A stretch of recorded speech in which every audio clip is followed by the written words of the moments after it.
Welcome one and all. I recently installed some Takeda AFE cold air intakes on my 2023 Genesis G70. This is the 3.3 liter engine, which makes 360 horsepower and around 375 pound-feet of torques.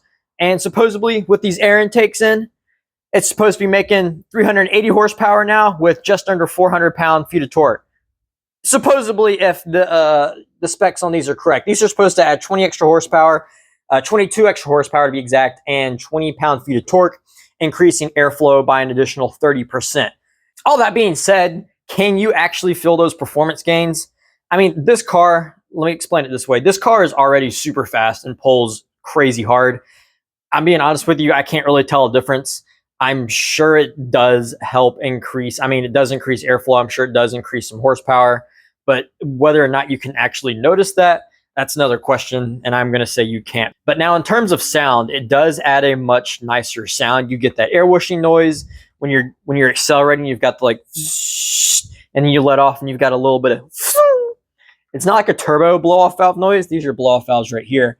And you've got these aftermarket hoses that connect into it. But yeah, the sound is good on them. I guess they increase performance. I'm not really sure. The car feels the same to me.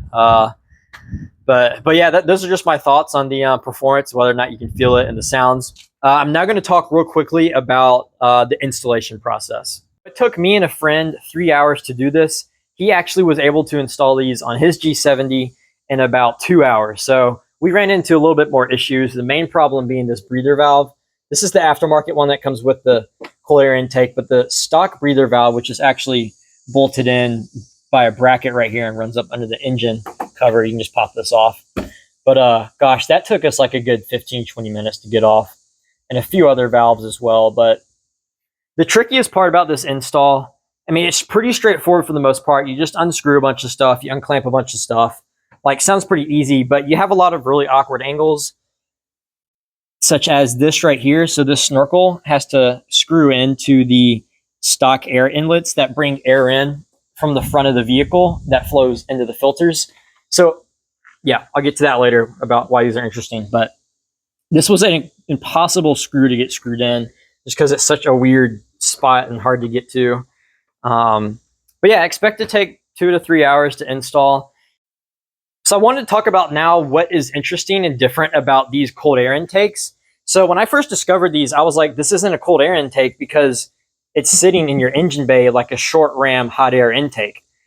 But you have these snorkels, however, that, as I was describing earlier, that run into these stock air inlets. So they bring air in from the front of the vehicle into the filter box. So there is no hot air from the engine bay being sucked into these. So essentially that makes them a cold air intake.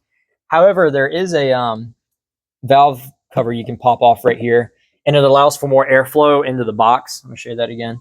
Right here, you can just unplug this. It's just like a rubber cap. So it'll be sucking in air from the front of the vehicle, and it'll also suck in air from the engine bay. So you're going to get a mix of hot and cold air. I typically leave those on just because so that I'm only getting cold air, which is better for the engine, better for performance. But you do get a louder sound from the intakes if you unplug this little thing right here.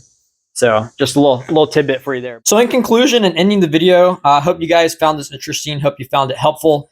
I know there is not much content out on YouTube for the Genesis G70, especially not in the aftermarket realm, and especially not for these air intakes. I believe I'm the first person to post any kind of content of these air intakes on the Genesis G70. A lot of people just put engine air intakes, which are the open short ram, which I've actually read based on this engine, which is also the same engine the Stinger, can cause overheating problems. So I think this is a great air setup system to avoid any kind of overheating problems by sucking in a lot of hot engine air, because this engine puts off a ton of heat.